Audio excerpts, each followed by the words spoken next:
Personne ne me croit quand je leur raconte ce qui est arrivé. Je le vois dans leurs yeux dès que je commence à parler de ces nuits dans les montagnes. Ils prennent cet air, ce mélange de pitié et de gêne, comme s'ils assistaient à l'effondrement psychologique de quelqu'un en direct. Ma propre sœur pense que j'ai tout inventé parce que je n'arrivais pas à gérer le stress que je subissais. Ma psy utilise des mots comme réponse post-traumatique et schéma de reconnaissance hyper vigilant, alors qu'en réalité, elle veut juste dire qu'elle pense que j'ai tout imaginé. Mais je sais ce que j'ai vu, je sais ce qui m'a pourchassé à travers ces bois, je sais ce qui a attrapé ma cheville dans l'obscurité et a failli m'entraîner au loin. Et j'ai des preuves, pas le genre de preuve qui convaincrait un sceptique, mais une preuve qui me suffit. Avant que mon camping-car ne soit envoyé à la casse, j'ai pris des photos des dégâts. 4 entailles profondes dans le revêtement métallique, des griffures parallèles qui commençaient à environ 7 pieds du sol et descendaient avec une force phénoménale. Le métal était arraché en boucle, déchiré comme s'il était fait de papier d'aluminium et non d'acier automobile. La chose qui a fait ces marques avait des griffes comme rien de ce qui est censé exister dans les Appalaches. La chose qui a fait ces marques était assez grande pour atteindre 7 pieds de haut sans s'étirer. La chose qui a fait ces marques voulait que je sache qu'elle pouvait anéantir tout ce que j'utilisais pour me protéger. Je garde des copies de ces photos partout maintenant. Sur mon téléphone, sur mon ordinateur portable, imprimé et rangé dans un coffre-fort ignifuge, sauvegardé sur 3 services de cloud différents. Certains qualifieraient ça de paranoïa. Moi, j'appelle ça m'assurer de ne jamais oublier ce qui s'est passé et m'assurer d'avoir quelque chose à montrer aux gens quand ils rejettent mon histoire. Non pas que les photos fassent jamais changer qui que ce soit d'avis. Ils les regardent et disent des choses comme « des dégâts causés par un ours » ou « vous avez probablement heurté quelque chose sur la route ». Ils ne veulent pas envisager l'autre possibilité. Ils ne veulent pas croire que quelque chose vit dans ces montagnes, quelque chose qui ne figure dans aucun guide de terrain, quelque chose qui traque et terrorise quiconque est assez stupide pour s'aventurer trop profondément sur son territoire. Mais je m'emballe. Laissez-moi commencer par le début, avant que tout ne tourne mal, à l'époque où je pensais qu'un voyage de camping en solo était exactement ce dont j'avais besoin pour remettre de l'ordre dans ma vie. 6 mois avant mon voyage, j'ai atteint ce que mon médecin a appelé un burn-out professionnel complet. Je travaillais comme technicienne vétérinaire dans une clinique très fréquentée à Columbus, en Ohio. Et le métier que j'avais tant aimé était devenu une source d'anxiété et d'épuisement constant. Nous étions en sous-effectif chronique, ce qui signifiait que je faisais régulièrement des gardes de 12 heures qui se transformaient en gardes de 14 heures, parfois 5 ou 6 jours d'affilée. C'était moi qui devais être là pour les urgences, les euthanasies, les animaux agressifs, les propriétaires en deuil. J'aimais les animaux plus que tout au monde, c'est pourquoi j'avais choisi cette carrière au départ. Mais à un moment donné, le poids émotionnel du travail avait commencé à m'écraser. J'ai arrêté de dormir correctement, j'ai commencé à avoir des crises de panique sur le parking avant mes gardes. J'ai perdu 7 kilos parce que j'étais trop stressé pour manger. Mes relations en ont souffert parce que je n'avais plus rien à donner à personne après avoir quitté le travail chaque jour. Je voulais juste rentrer chez moi, m'effondrer sur mon canapé et fixer le plafond jusqu'à ce qu'il soit temps d'y retourner et de tout recommencer. Le point de rupture est arrivé quand j'ai fait une erreur de médication. Personne n'a été blessé, Dieu merci, mais ça aurait pu être grave. Et cet incident m'a secoué jusqu'à la moelle. J'ai réalisé que j'étais si épuisé et dépassé que je devenais un danger pour les animaux que j'étais censé aider. Je suis allé voir mon médecin le lendemain et elle n'a pas mâché ses mots. Elle m'a dit que je me dirigeais vers un effondrement complet si je ne faisais pas de changement sérieux immédiatement. Elle m'a recommandé de prendre un long congé, de suivre une thérapie et de trouver des moyens sains de décompresser. La partie thérapie était déjà en cours. Je voyais quelqu'un depuis environ 2 mois essayant de surmonter le traumatisme accumulé par des années de travail vétérinaire d'urgence. Mais la partie décompression était plus difficile. Je ne suis pas doué pour me détendre. Je ne sais pas ne rien faire. J'ai besoin d'être active, d'avoir des objectifs, de sentir que j'accomplis quelque chose. C'est là que je me suis souvenu des voyages de camping que mon père m'emmenait faire quand j'étais enfant. Mon père était un homme des bois, un vrai de vrai. Chaque été, il chargeait notre vieux break de matériel de camping et nous emmenait, mon frère et moi, dans un parc d'État ou une forêt nationale pour une semaine de randonnée, de pêche et de nuit à la belle étoile. Ce sont parmi les plus heureux souvenirs de mon enfance. L'odeur de la fumée de bois, le chant des criquets la nuit, le sentiment d'être complètement déconnecté du monde normal, en pleine nature, où rien n'importait sauf l'instant présent. Papa est décédé quand j'avais 23 ans et j'avais à peine fait du camping depuis. Les souvenirs étaient trop douloureux, trop liés au deuil de l'homme qui m'avait appris à aimer la nature sauvage. Mais maintenant, assise dans le cabinet de mon médecin, à m'entendre dire que j'étais en burn-out, j'ai soudainement voulu retrouver ce sentiment. Je voulais m'éloigner de tout, aller quelque part de si isolé que mes problèmes ne pourraient pas me suivre. Je voulais honorer la mémoire de mon père en me reconnectant avec la nature qu'il aimait tant.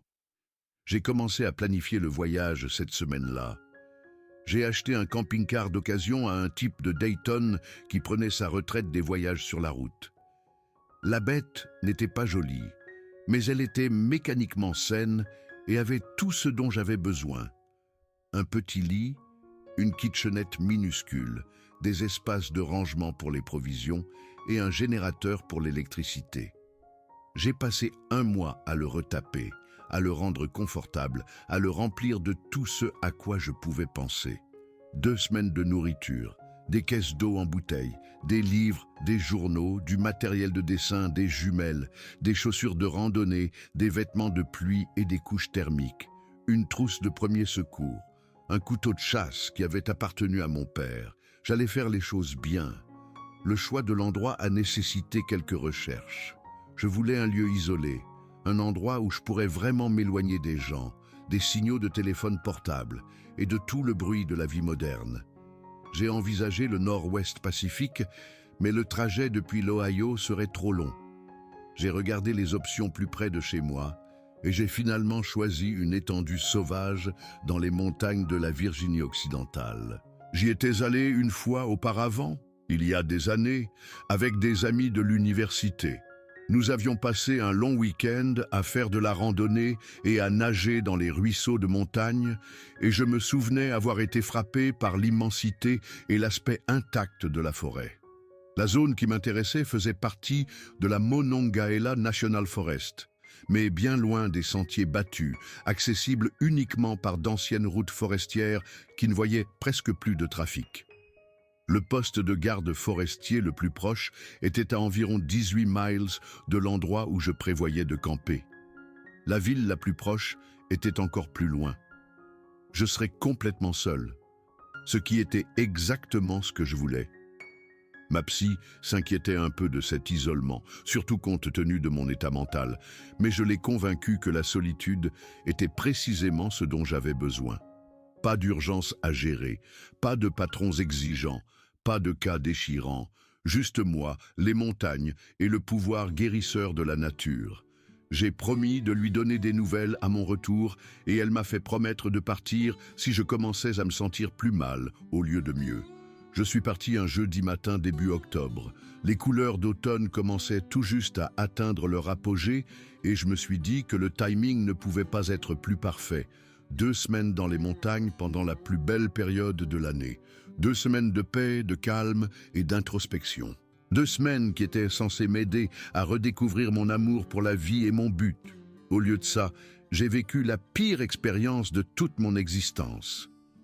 Le trajet depuis Columbus a duré environ 5 heures pour atteindre les abords de la forêt nationale. Après ça, les choses se sont compliquées. Les routes goudronnées ont laissé place au gravier, puis le gravier a laissé place à la terre, puis les chemins de terre sont devenus à peine plus que des pistes envahies par la végétation à travers les arbres. Mon camping-car rebondissait et tremblait sur les ornières et les rochers, le moteur peinant dans les pentes raides. Plusieurs fois, J'ai dû sortir pour déplacer des branches tombées qui bloquaient mon chemin. La forêt se refermait sur moi à mesure que je m'enfonçais, les arbres devenant plus hauts et plus denses jusqu'à ce que la canopée bloque la majeure partie du ciel. C'était comme entrer dans un autre monde, une nature sauvage et primitive qui n'avait pas changé depuis des milliers d'années. Après environ 2 heures de navigation lente et prudente sur ces routes de campagne, j'ai trouvé l'endroit que je cherchais. C'était une clairière près d'un ruisseau, peut-être un demi-acre de terrain découvert entouré de chênes, d'érables et de prûches imposants. Le ruisseau était froid et clair, glougloutant sur des pierres lisses, et je pouvais voir la montagne s'élever derrière la clairière, ses pentes couvertes d'un tapis de feuilles rouges et dorées. L'endroit était exactement comme dans mes souvenirs, peut-être même plus beau dans la lumière de l'après-midi. J'ai garé le camping-car au bord de la clairière, d'où je pouvais voir le ruisseau et la forêt au-delà. Pendant un long moment, je suis restée assise sur le siège conducteur, respirant profondément, sentant pour la première fois depuis des mois la tension commencer à quitter mes épaules. J'y étais arrivé. J'étais là. Pour les 2 prochaines semaines, ce petit coin de nature sauvage allait être mon sanctuaire. M'installer a pris le reste de ce premier après-midi. J'ai mis le camping-car à niveau avec des cales en bois que j'avais apportées spécialement pour ça. J'ai installé mes chaises de camping et la petite table pliante à l'extérieur. J'ai organisé mes provisions pour que chaque chose ait sa place et que je puisse trouver rapidement ce dont j'avais besoin. La banalité de ces tâches était apaisante. Pas de décision de vie ou de mort, pas de propriétaires d'animaux en colère, pas de collègues qui se portent malades et me laissent couvrir leur garde. Juste moi, mon camping-car et les sons paisibles de la forêt. Ce premier soir a été tout ce que j'avais espéré. J'ai préparé un dîner simple sur mon réchaud de camping, rien d'extraordinaire, juste des pâtes avec une sauce en bocal et quelques légumes que j'avais apportés, mais c'était incroyablement bon. C'était peut-être l'air frais de la montagne ou peut-être juste l'absence de stress qui rendait tout meilleur. J'ai mangé assise dans ma chaise de camping, regardant le coucher de soleil peindre le ciel de nuances d'orange et de rose à travers les trouées dans les arbres. Quand la nuit est tombée, j'ai eu droit à un spectacle d'étoiles dont j'avais oublié l'existence. Vivant en ville depuis si longtemps, je m'étais habitué à la pollution lumineuse qui masquait tout sauf les objets célestes les plus brillants. Ici, sans lumière artificielle à des kilomètres à la ronde, le ciel nocturne était absolument à couper le souffle. Je pouvais voir la Voie lactée s'étirant dans le firmament comme une rivière de lumière. Je pouvais distinguer des constellations auxquelles je n'avais pas pensé depuis que mon père me les avait apprises quand j'étais enfant. Orion, Cassiopée, la grande ours indiquant le chemin vers Polaris. Je suis restée assise dehors jusqu'à ce que le froid me pousse à rentrer dans le camping-car. Et même alors, je suis resté éveillé tard, juste à regarder les étoiles par la fenêtre. Le sommeil est venu facilement cette nuit-là, le premier sommeil vraiment réparateur que j'avais eu depuis des mois.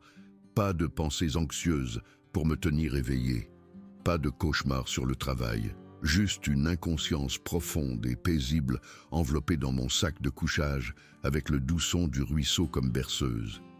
Je me suis réveillé le lendemain matin en me sentant vraiment fraîche et dispose, ce qui était un petit miracle, vu depuis combien de temps je n'avais pas ressenti cette sensation. Le soleil filtrait par les fenêtres du camping-car, réchauffant l'intérieur et donnant à tout un air lumineux et plein d'espoir. J'ai fait du café sur mon petit réchaud à gaz et je me suis assise dehors pour le boire, regardant la brume s'élever du ruisseau dans la lumière du petit matin.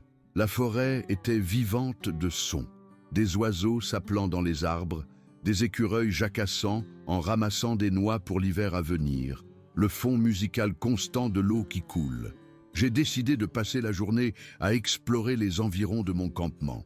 J'ai préparé un sac à dos avec de l'eau, des encas et le couteau de mon père, et je suis parti sur l'un des vieux sentiers qui partaient de la clairière. Le sentier était envahi par la végétation par endroits, clairement plus entretenue, mais je pouvais encore suivre le chemin effacé à travers les sous-bois. J'ai marché environ 4 miles ce premier matin, serpentant à travers une forêt dense, traversant de petits ruisseaux sur des pierres, grimpant des pentes douces qui offraient des aperçus occasionnels des montagnes environnantes. À mi-parcours de ma randonnée, je suis tombé sur quelque chose d'intéressant. Les vestiges d'une ancienne exploitation minière. Il y avait des pièces d'équipement rouillées, éparpillées autour d'une entrée de puits effondrée, les restes de bâtiments qui avaient pourri jusqu'à leur fondation, et des tas de résidus qui avaient été recouverts de mousse et de fougères. Un panneau en bois, à peine lisible après des décennies d'intempéries, identifiait le site comme la mine de Hollow Creek, établie en 1892, fermée en 1923. J'ai passé environ 1 heure à fureter sur l'ancien site, prenant des photos avec mon téléphone et imaginant ce que devait être la vie des mineurs qui travaillaient ici il y a plus d'un siècle. L'endroit avait un côté étrange, toutes ces machines rouillées et ces structures en ruine lentement reprises par la forêt. Mais c'était aussi fascinant, un petit morceau d'histoire oublié caché dans ces montagnes reculées. Je suis rentré à mon campement en fin d'après-midi, agréablement fatigué par l'exercice et l'air frais. J'ai essayé de pêcher dans le ruisseau, mais sans succès. Ce n'était pas grave. Je ne m'attendais pas vraiment à attraper quoi que ce soit, et le simple fait de lancer une ligne et de regarder l'eau était assez relaxant en soi. J'ai préparé un autre dîner simple, regardé un autre coucher de soleil spectaculaire, et je me suis couché tôt, me sentant satisfaite et paisible. 2 jours de voyage, et je commençais déjà à me sentir à nouveau moi-même. L'anxiété constante qui m'avait tourmenté pendant des mois commençait enfin à desserrer son emprise. Je dormais bien, je mangeais bien, et j'appréciais réellement ma propre compagnie pour la première fois depuis des lustres. J'ai pensé appeler ma psy pour lui dire que le voyage fonctionnait, mais bien sûr, il n'y avait pas de réseau ici. Je devrais attendre d'être de retour à la civilisation pour partager la bonne nouvelle. Cette nuit-là, je me suis endormi en écoutant une chouette ululer quelque part dans l'obscurité, complètement inconsciente que les choses allaient prendre une tournure terrifiante. C'est le 3e matin que j'ai remarqué pour la première fois que quelque chose clochait, bien que je ne l'ai pas reconnu comme un signe avant-coureur à l'époque. Je me suis réveillé vers 7 heures, j'ai préparé mon café comme d'habitude et je suis sorti pour saluer le jour. C'est là que j'ai vu le bois de chauffage. La veille au soir, j'avais rassemblé une belle pile de branches et de petits bois et je les avais empilés proprement à côté de mon foyer. J'étais fier de mon organisation, triant le bois par taille pour pouvoir facilement allumer un feu quand j'en aurais envie. Mais maintenant, cette pile soigneusement arrangée était éparpillée partout. Des morceaux de bois étaient projetés dans toutes les directions, certains à 15 ou 20 pieds de l'endroit où je les avais laissés. Une branche conséquente avait été plantée dans le sol en biais, comme si quelqu'un l'avait lancée avec une force énorme. Ma première pensée a été qu'un animal était entré dans le camp pendant la nuit. Les ratons laveurs étaient courants dans ces forêts, et ils étaient connus pour faire des dégâts en cherchant de la nourriture. Ou peut-être qu'un ours noir était passé bousculant les choses comme les ours ont tendance à le faire. J'ai vérifié le camping-car pour m'assurer que rien n'avait été endommagé ou forcé, mais tout allait bien. Quel que soit l'animal qui avait éparpillé mon bois de chauffage, il n'avait pas essayé d'atteindre mes réserves de nourriture. J'ai passé quelques minutes à ramasser le bois et à le réempiler, légèrement agacé mais pas vraiment inquiète. L'activité de la faune faisait partie du camping dans une région isolée. Je m'attendais à quelques rencontres avec la faune locale. C'était juste la forêt qui me rappelait que j'étais une invitée chez quelqu'un d'autre. J'ai continué ma journée comme prévu, faisant une petite randonnée le matin et passant l'après-midi à lire dans ma chaise de camping. Le temps était parfait, chaud et ensoleillé avec juste assez de brise pour éloigner les insectes. Mais au milieu de l'après-midi, j'ai commencé à me sentir étrange. Ce n'était rien que je puisse identifier précisément, juste un vague sentiment de malaise, comme si quelque chose m'observait.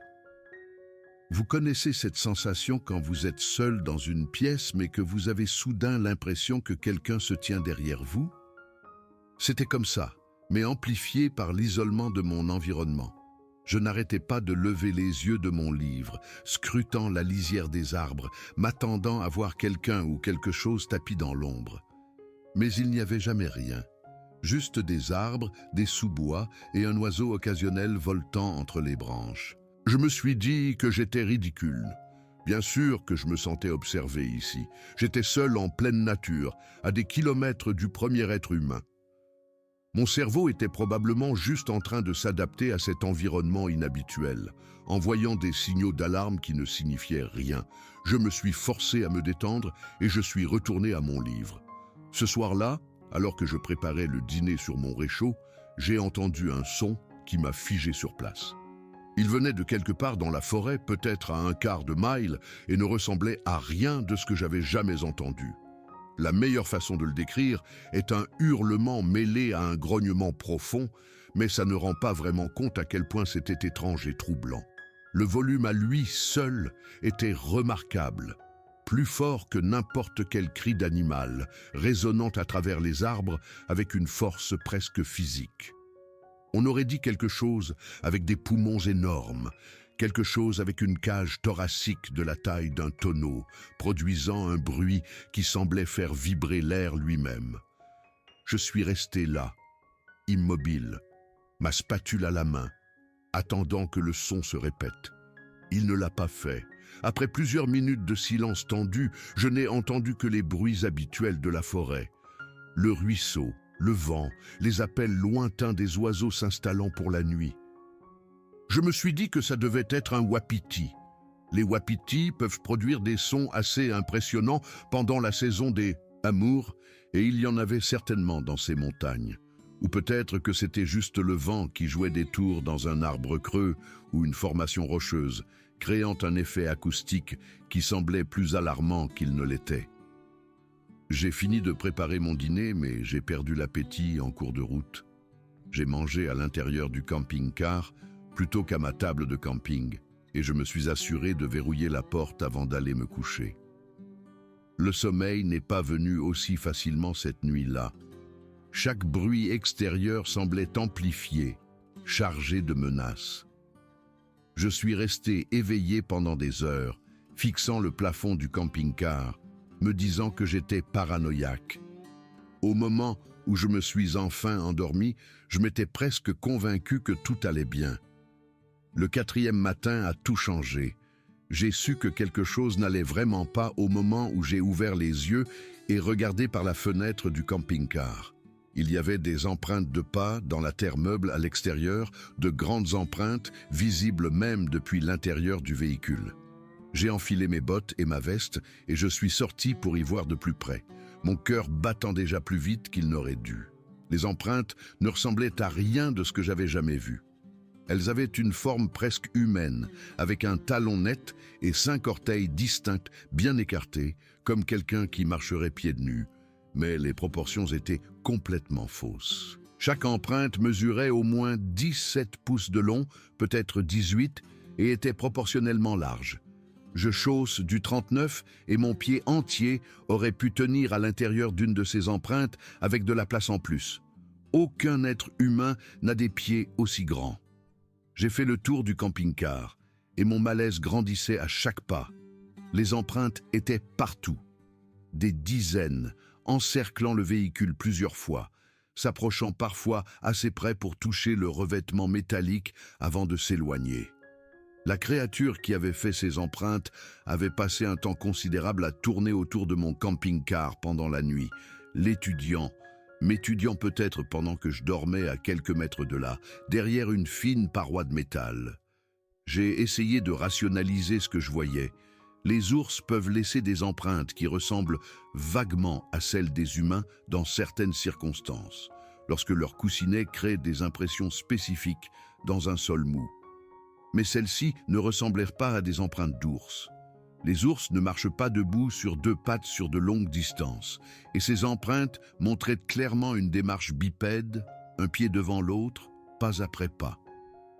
La créature qui avait fait ces empreintes marchait sur 2 jambes comme un être humain, mais était bien plus grande que n'importe quel humain pourrait l'être, J'ai envisagé de tout remballer et de partir sur le champ.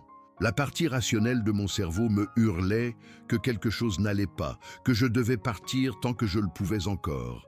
Mais une autre partie de moi, la partie têtue, celle qui avait passé des mois à planifier ce voyage, ne voulait pas abandonner si facilement. Qu'allais-je dire aux gens? Que j'avais eu peur de quelques empreintes bizarres et que je m'étais enfui. J'attendais ce voyage depuis si longtemps. Je n'allais pas laisser une activité animale inhabituelle le gâcher. J'ai donc pris une décision que je regretterai pour le reste de ma vie. J'ai décidé de rester, mais d'être plus prudente. Je garderai le camping-car verrouillé la nuit et resterai à l'affût de tout autre signe d'activité inhabituelle. Si les choses empiraient, je pourrais toujours partir à ce moment-là. J'ai passé la majeure partie de cette journée à me sentir nerveuse et sur les nerfs. L'atmosphère paisible des jours précédents avait complètement disparu, remplacée par une anxiété sourde et constante qui m'empêchait de me détendre. J'ai essayé de faire une courte randonnée l'après-midi, espérant que l'exercice aiderait à calmer mes nerfs, mais je n'ai fait qu'1 mile environ avant de rebrousser chemin. La forêt semblait différente maintenant, plus sombre et plus menaçante, même si le soleil brillait et que la journée était magnifique. Chaque ombre paraissait suspecte. Chaque bruissement dans les sous-bois me faisait me retourner brusquement, m'attendant à voir quelque chose m'observer. À mi-chemin du retour vers mon campement, j'ai trouvé quelque chose qui m'a glacé le sang. Plusieurs jeunes arbres avaient été cassés à environ 8 pieds du sol. Les cassures étaient fraîches, le bois exposé encore pâle et humide de sève, datant probablement de la nuit précédente ou du début de matinée. Ce n'étaient pas de petits arbrisseaux non plus.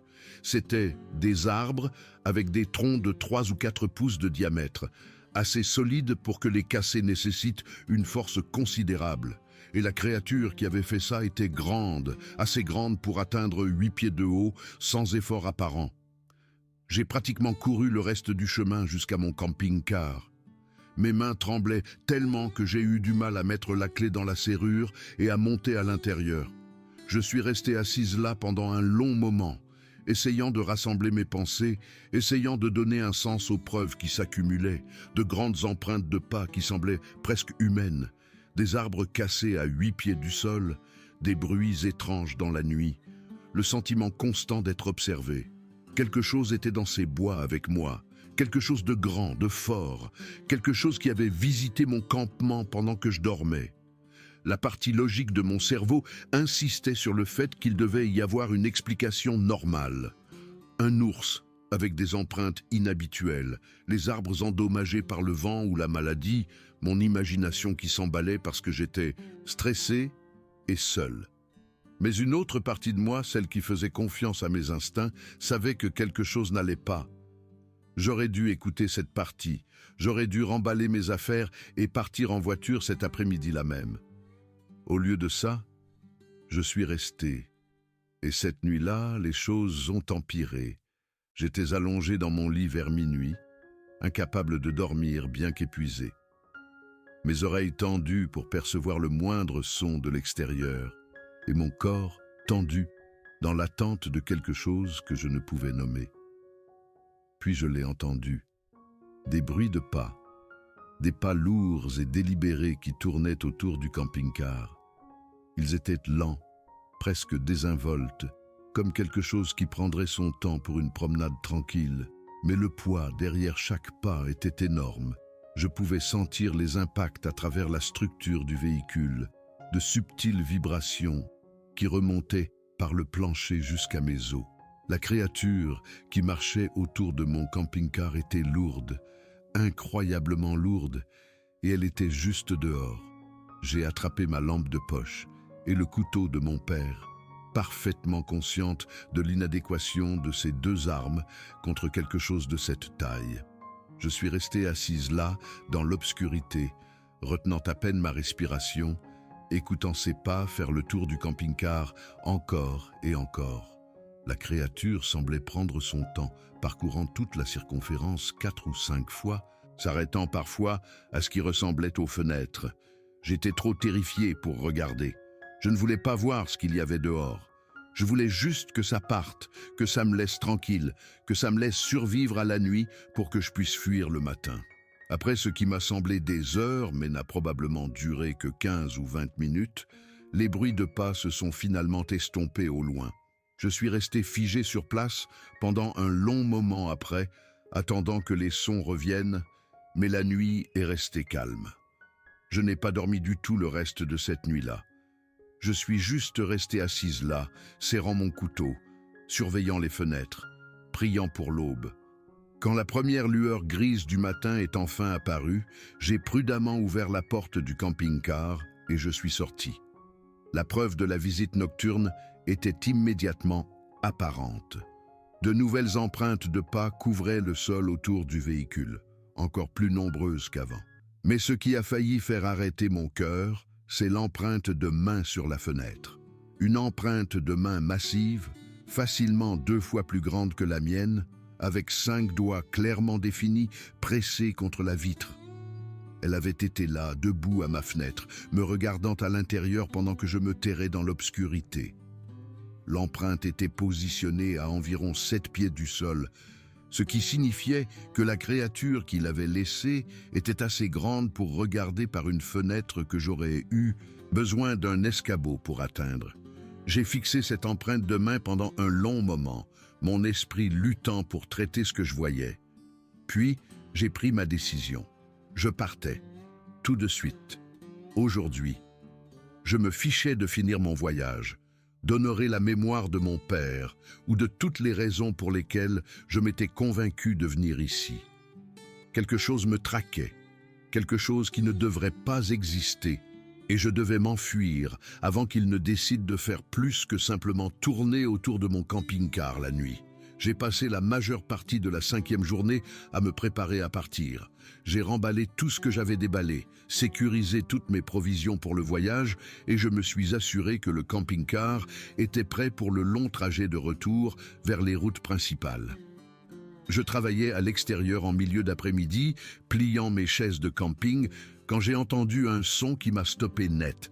3 coups distincts ont résonné à travers la forêt. Bois contre bois. Toc, toc, toc. Une longue pause. Puis 2 autres coups venant d'une direction différente. Toc, toc. Les sons semblaient communiquer, une source répondant à une autre, comme des signaux échangés à travers la forêt. J'ai laissé tomber la chaise que je tenais et j'ai couru vers le camping-car. Je me suis enfermé à l'intérieur et j'ai observé la lisière des arbres par les fenêtres, mon cœur battant si fort que je le sentais dans ma gorge. C'est là que je l'ai vu pour la première fois. C'était trop loin pour voir clairement, peut-être à 200 yards, se déplaçant à travers les broussailles denses au bord de la clairière. Mais j'ai pu dire immédiatement qu'il marchait debout sur 2 jambes. Et il était grand. La végétation au bord de la clairière mesurait au moins 7 ou 8 pieds de haut, des lauriers des montagnes et des rhododendrons denses, mais la tête et les épaules de cette chose étaient clairement visibles au-dessus. La créature se déplaçait avec aisance à travers les broussailles, écartant des branches qui auraient complètement arrêté une personne, puis elle a disparu dans la forêt profonde. J'ai alors réalisé que j'étais observé depuis le début. Quelles que soient ces choses, quel que soit leur nombre, elles m'observaient depuis mon arrivée, m'étudiant, apprenant mes habitudes. Et maintenant, elles se rapprochaient. Ce soir-là, j'ai de nouveau entendu l'étrange son de hurlements-grognements beaucoup plus proche qu'avant, peut-être à une centaine de yards de mon campement. Avant même que l'écho ne se soit estompé, un autre appel a répondu d'une direction complètement différente. Il y en avait plus d'un. Plusieurs créatures se trouvaient dans les bois autour de mon camp et elles communiquaient entre elles. J'ai poussé ma petite table contre la porte du camping-car pour la barricader et je suis resté assise toute la nuit, mon couteau à la main, trop effrayé pour même envisager de dormir.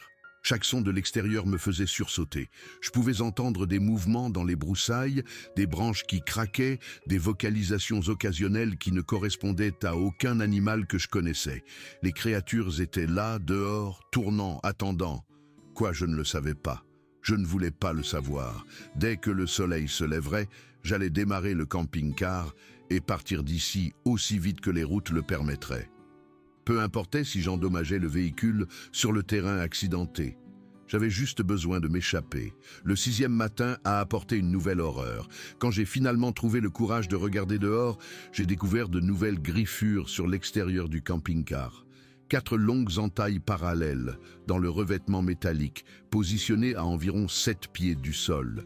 Les griffures étaient profondes, coupant à travers la peinture et dans le métal lui-même, le recourbant par endroits sous la force pure qui les avait produites. La créature qui avait fait ces marques avait des griffes comme des couteaux et la force de les utiliser avec un effet dévastateur. Mes mains tremblaient si fort que j'ai à peine réussi à mettre la clé dans le contact. Je l'ai tournée, priant pour entendre le moteur rugir. Rien ne s'est passé, juste un cliquetis, puis le silence. La batterie était à plat. Mais ça n'avait aucun sens. J'avais fait tourner le générateur régulièrement pour tout garder chargé. La batterie allait très bien la veille. Avec un sentiment de terreur croissant, je suis sorti et j'ai ouvert le capot. Le problème était immédiatement évident. Les câbles de la batterie avaient été déconnectés, mais pas avec soin. Ils avaient été arrachés avec une telle force que les connecteurs métalliques étaient pliés et tordus, endommagés au-delà de ce que je pouvais réparer avec mes outils limités. Quelque chose avait délibérément mis mon véhicule hors service. Quelque chose s'était assuré que je ne puisse pas partir. La panique totale m'a envahi. J'étais piégé. Le poste de garde forestier le plus proche était à 18 miles à travers une forêt dense et inconnue. Mon téléphone n'avait pas de réseau, comme prévu dans un endroit aussi isolé. Mais ce fait, qui m'avait semblé si attrayant lorsque je planifiais ma retraite paisible, ressemblait maintenant à une condamnation à mort. J'étais complètement coupé de toute aide, complètement seul, et quelque chose dans ces bois m'avait intentionnellement bloqué ici. J'ai passé le reste de cette journée à essayer de fortifier ma position du mieux que je pouvais. J'ai barricadé l'intérieur du camping-car plus minutieusement, coinçant des provisions contre la porte et les fenêtres. J'ai préparé un sac à dos d'urgence avec l'essentiel au cas où je devrais fuir à pied. Des bouteilles d'eau, des barres énergétiques, mon couteau, mon briquet, la trousse de premier secours, une lampe de poche. J'ai tout vérifié et revérifié, essayant de rester occupé pour que la peur ne me paralyse pas complètement. En fin d'après-midi, les pierres ont commencé. De grosses pierres ont commencé à atterrir près du camping-car, lancées de quelque part dans la forêt. J'entendais un sifflement alors qu'elles décrivaient un arc dans les airs, puis un bruit sourd lorsqu'elles heurtaient le sol. Certaines avaient la taille d'une balle de softball, assez grosse pour faire de sérieux dégâts. L'une d'elles a heurté le toit du camping-car avec un fracas énorme qui m'a fait crier. Une autre a fissuré le pare-brise, laissant une toile d'araignée de verre brisée dans son sillage. La créature, là dehors, jouait avec moi, me terrorisait, démontrant qu'elle pouvait m'atteindre même à l'intérieur de mon abri métallique. J'étais traqué, et je n'avais nulle part où fuir. À la tombée de la nuit, les bruits se sont intensifiés. Une respiration lourde à l'extérieur des fenêtres, si proche que je pouvais voir de la condensation se former sur la vitre à cause de ce qui expirait contre elle. Le grattement de quelque chose de dur contre l'extérieur métallique, méthodique et délibéré, et puis le son qui a presque arrêté mon cœur. La poignée de la porte qui cliquetait alors que quelque chose la testait, essayant de comprendre comment entrer.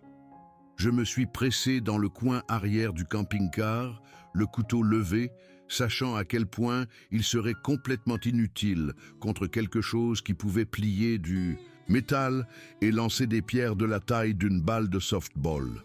Le cliquetis a cessé après quelques secondes, mais je pouvais toujours entendre des mouvements à l'extérieur, toujours sentir la présence de quelque chose de massif et de malveillant qui attendait juste derrière les fines parois qui nous séparaient.